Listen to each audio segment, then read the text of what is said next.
Hello and welcome to Nirma Bang, ladies and gentlemen. We have with us Mr. C.C. Parthapan, Chairman at Kaplan Point Laboratories, joining in. I'm Hiral Dadia.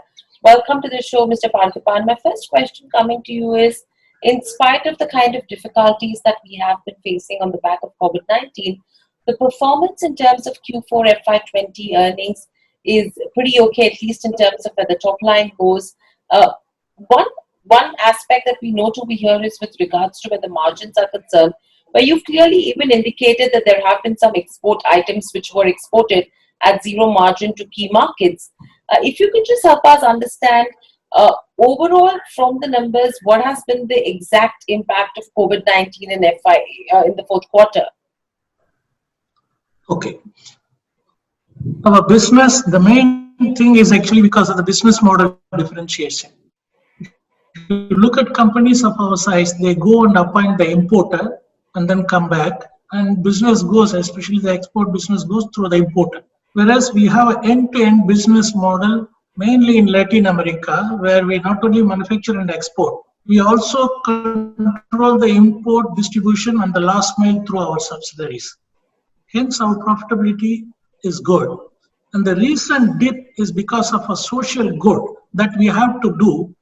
There was a request from the government, particular government, who wanted us to identify a product called hydroxychloroquine, which was not allowed to be exported from India. Hence, we had to do it from China.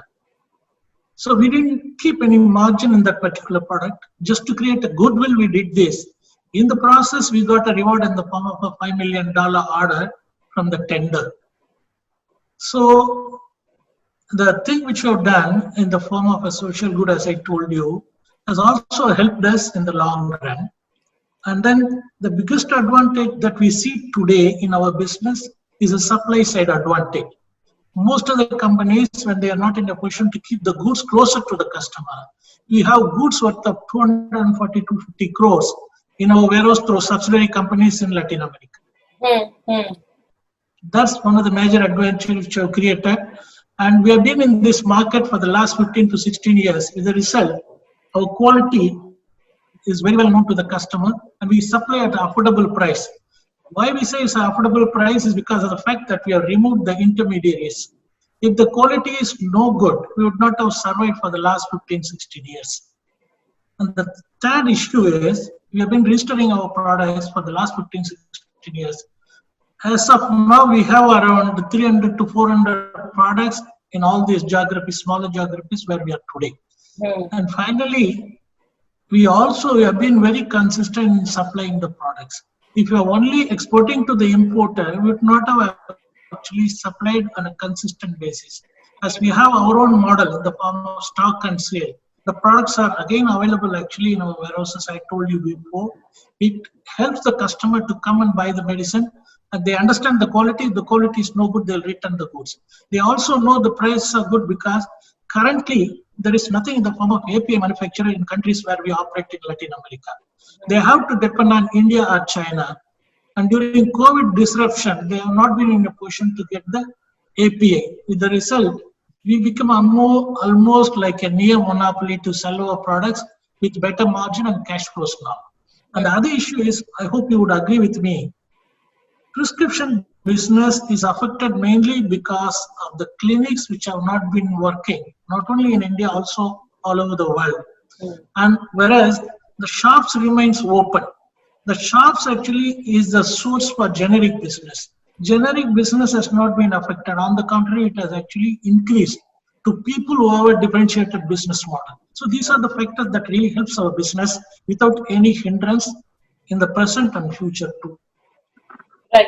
An interesting point that you made over here as well, especially in terms of where, the manufacturing outsourcing mix is concerned.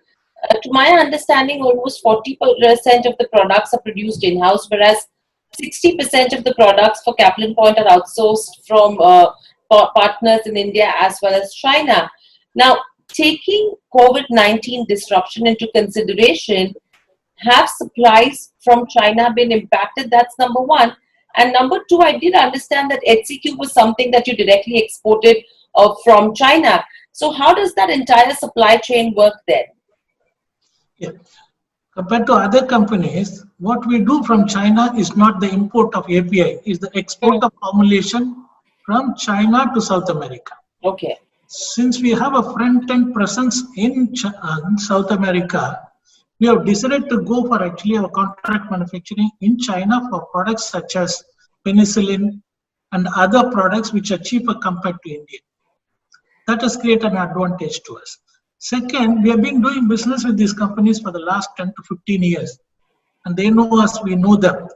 And we have been giving good business to them. Second, we don't go to smaller companies. We always actually source from the bigger companies. In addition to that, we also test the formulation not only in China, but also in South America, where we have our quality control laboratories. We don't foresee any major disruptions. Slight increase in API or formulation is part of the business story. Sometimes if the chemical is not available or the intermediate is not available, that affects the supply of API or affects actually the price of the API on the more than supply of API, the price of API, which might even the price of formulation. Since we are supplying on our own, since we control our business on our own, we also have the advantage of increasing the price and selling to the customer. Right.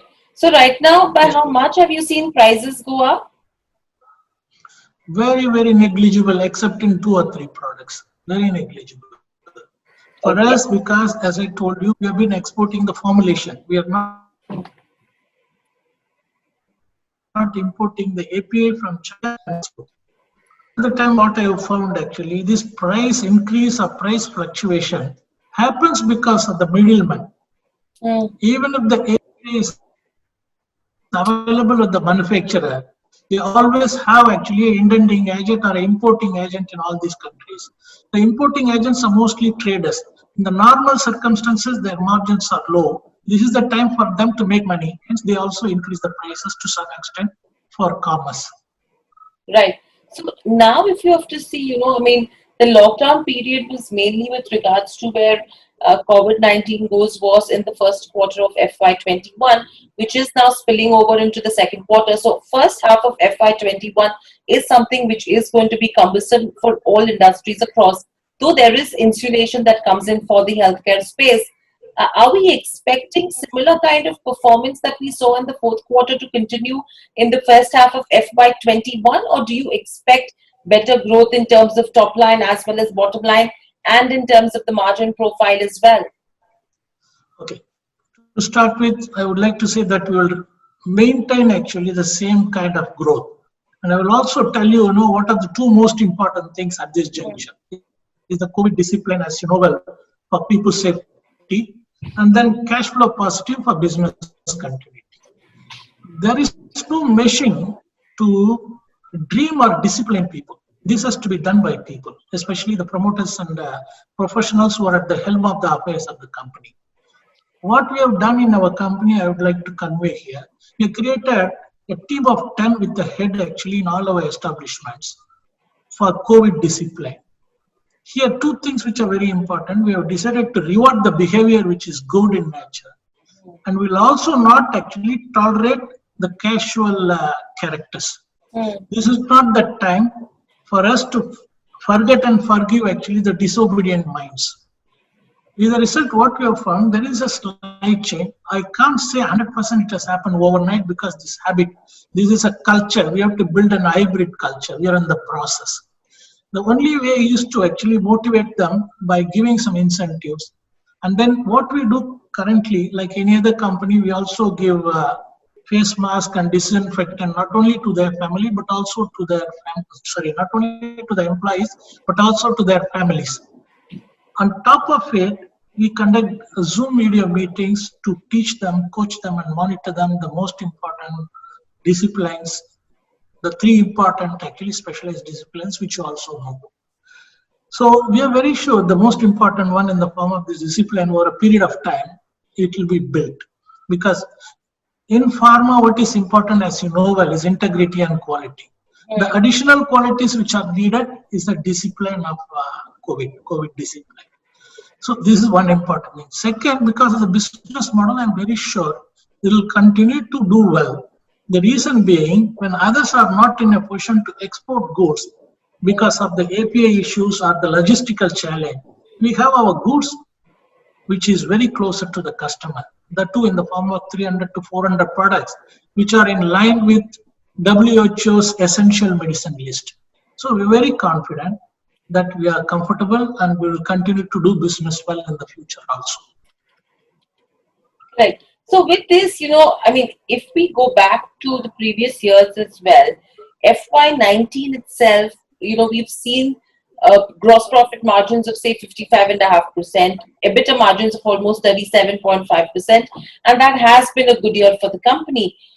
How long do you think we will take to come back to those kind of numbers once again? I would like to convey two things here. One, if you look at our balance sheet as on March 31st, we have a cash and cash equivalent at the form of 105 crore. But in the last 90 days, we have already increased our cash and cash equivalent to 195 crore, which is something rarity. I hope you would agree with me. Correct. Of course, when we publish our 3 months unaudited results, we will also mention about this one. Number two, our payables is in the region of 62 crore. Whereas our stocks and the receivables all put together, it will be in the region of 450 to 460 crore.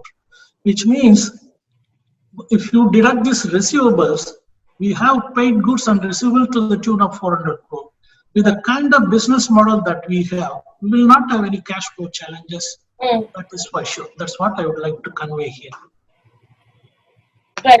No, I understand your point, because even when I was going through the numbers, clearly the cash flow has improved in the lockdown period on the back of cash sales that have been happening. So one thing is that, yes, that is expected to continue because lockdowns have continued right now. So the cash flow is going to improve for the company. But what the point that I'm making is, how long do you think we'll take to come back to those FY19 numbers in terms of profitability and margins? Yeah. What is important today, I hope you would agree with me, is the cash flow. I Today, agree, margins, absolutely. when I think of the top line or even margins, what would happen actually? I'll be tempted to sell the products without bothering about the cash flow, which I don't want our people to do it. Correct, correct. Even if I don't actually make profit for 1 year, I'm sure that I'll be in a position to make it in the next year.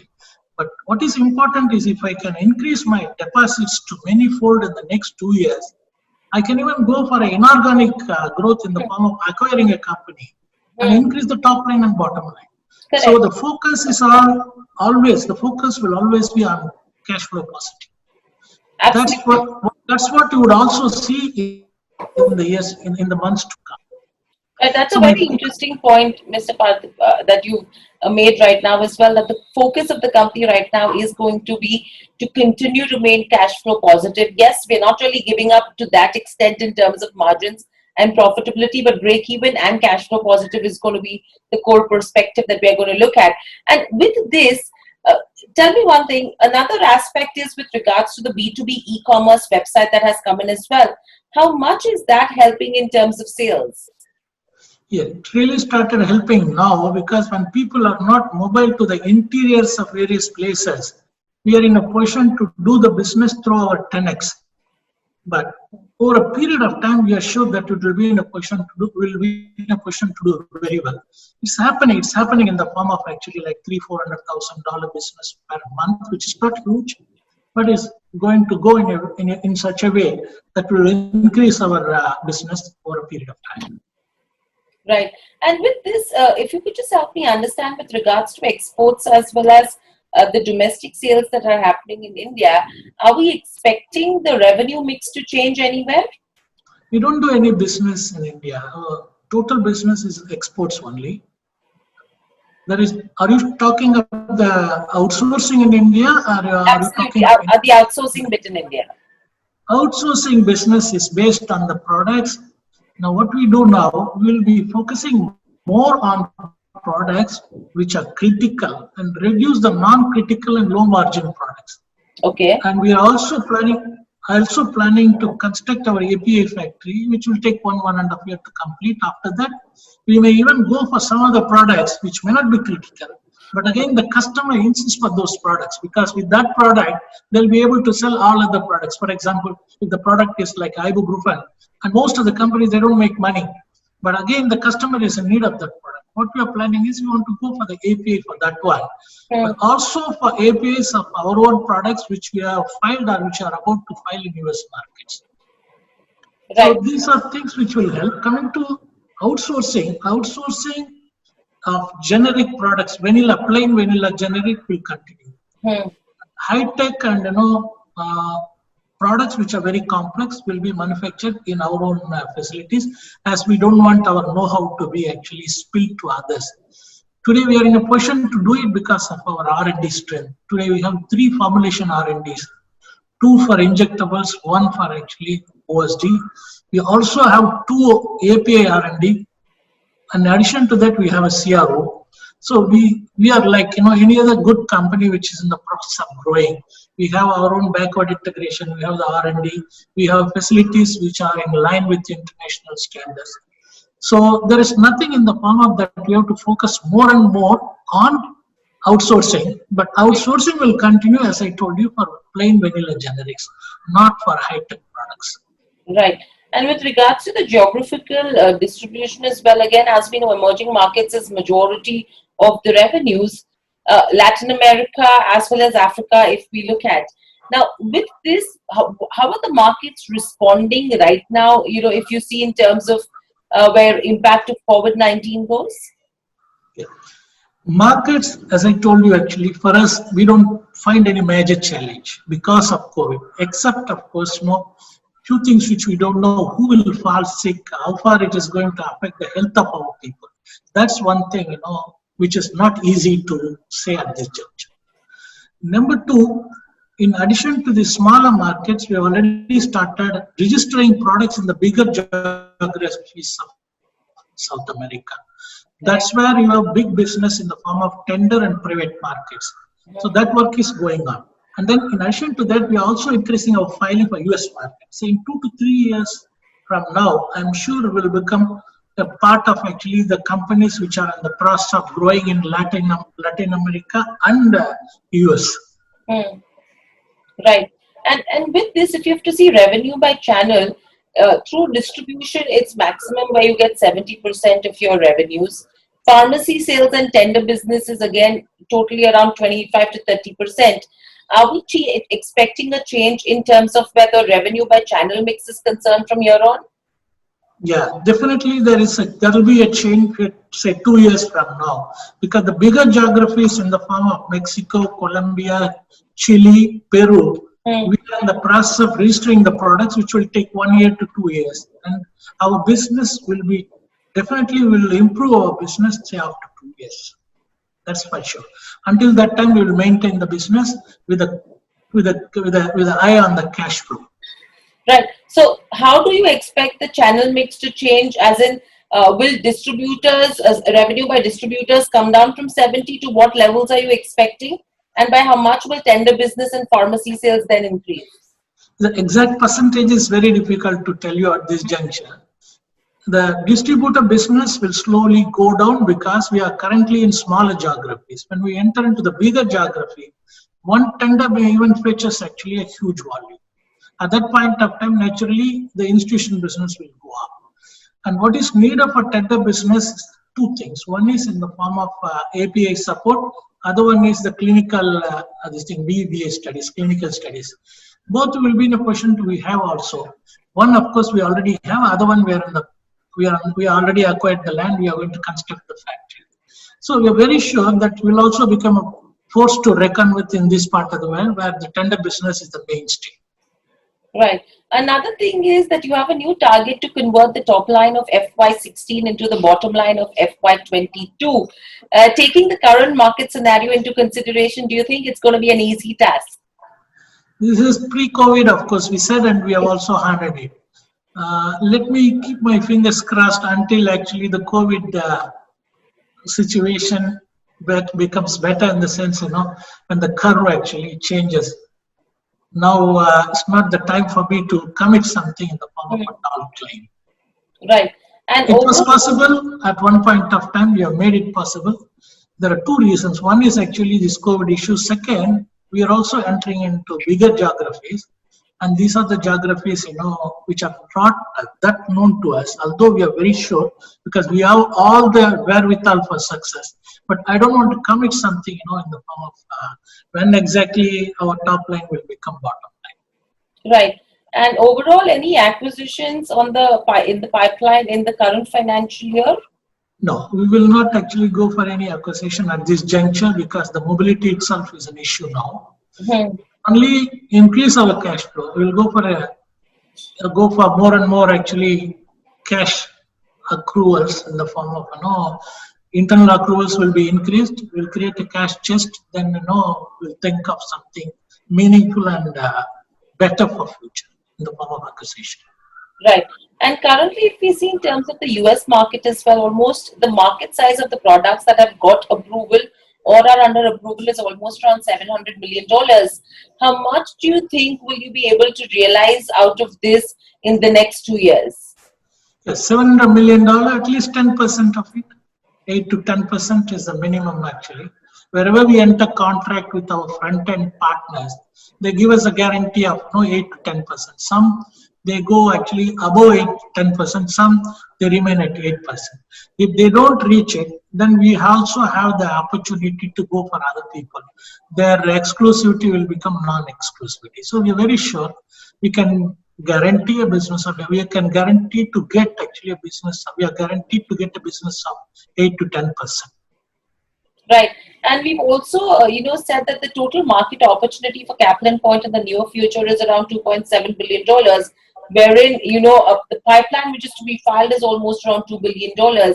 So how many years do you think we will take to achieve these kind of, probably get the maximum out of the $2.7 billion? I would say between 5 to 6 years, we would also become a force to reckon with actually in this part of the world. Right. And very lastly, from here on, in terms of HCQ as well, as you mentioned that you've been supplying the same from China, what is the kind of, are you seeing increased sales right now? And do you think that could be a higher revenue contributor this year? No, the major revenue contributor is our own manufacturing. In the sense, the products may not be 60% compared to actually 40% actual manufacturing 60%. When it goes to the market, the profits and cash flow comes mainly from our products because all high-tech products. These are all not actually plain vanilla generics.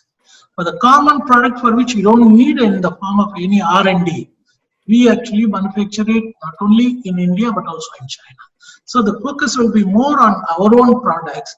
That's where the competition is lesser. That's where it's not easy to source it actually from China or India. So our focus will be more on high-tech products. Right. And what's the outlook looking like with regards to the working capital from here on? I don't think we need any working capital actually. We don't go for any working capital. We never had working capital in the last 10 years. Maybe another 4 or 5 years, unless we go for a huge acquisition or something. Right. So there will be no fundraising plans, at least in the current financial year. Please. Right. All right, Mr. Parthipan. A pleasure speaking to you. I hope you enjoyed the conversation as well. Great insights that we've picked up from you for this space. We will come back to you after a couple of months to understand how the industry is performing from here on. But thank you so much for joining us on the show. Thank you so much for giving me an opportunity to say about my company. Thank you so much. Thank you. Good day to you. Thank you.